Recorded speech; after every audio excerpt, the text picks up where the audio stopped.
তোমার আমি তিনটা কথা জিজ্ঞেস করবো, সুন্দরভাবে উত্তর দেবা, কোনো কথা না। তুমি ওনার কাছে যাবা না স্বামীর ঘর করবা? কও কও, তোমার আমি যেটা দিয়েছি তুমি সেটার উত্তর দেবা। ওনার কাছে যাবা? চলা কিন্তু আমি হাতে নিমু, চলা কিন্তু আগে হাতে নিলে আর কোনো রেহাই পাবা না। চলা কিন্তু আমি হাতে নিলে কই রেহাই পাবা না।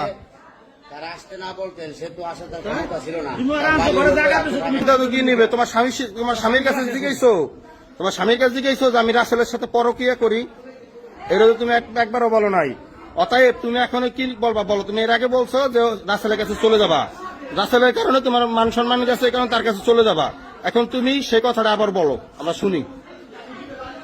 বলো বলো, কি বলেন? বলো না কোনো কথা। চলা নিতে হবে, যদি চলা নিতে নিয়ে চলা নিবো। তোমার কিন্তু সুন্দরভাবে কইতে আছে, ঠিক আছে? এনে কিন্তু কারো গায়ে হাত দিতে দেয় নেই। তুমি সিদ্ধান্ত নেবো, খবর ঝড় আসলে সাথে যামু কি না? এটা তোমার স্বামী কই জায়গা আসে নাই, তোমার স্বামী জায়গা নাই, স্বামী আপনি বলছে যে গাড়ি কেন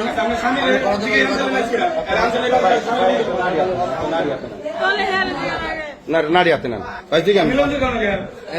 শুনেন শুনেন, আপনার কথা কানদেন না, কাঁদলে শুনেন ভাই, কানলে লাভ হবে না। দেখেন এই যে তার হলো একটা বাজারের দোকান, বুঝলেন নাই? সে 10 জনের লোকে চলে। আপনি যদি তার না আসতে বলতেন, সে আসতো না। জীবন আসবে যেখানে যাও। আপনার স্বামী বলছে তার লোকে সম্পর্ক করার জন্য, আপনি বলেন, যদি বলে তো আমি বিয়ে করাই দেবো দুজনে।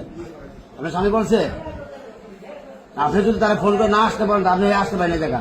তার বাড়িতে জায়গা, তার ঘরে হলে আলাদা সাবজেক্ট ছিল, যেহেতু অন্য জায়গায় বাড়ি, একটা গ্রামে আলাদা হিসাব বলে এনে আপনি আসতে বলছেন, তার বিদেশে আসতে। গ্রামটার মান সম্মান খাইয়া লাইছে।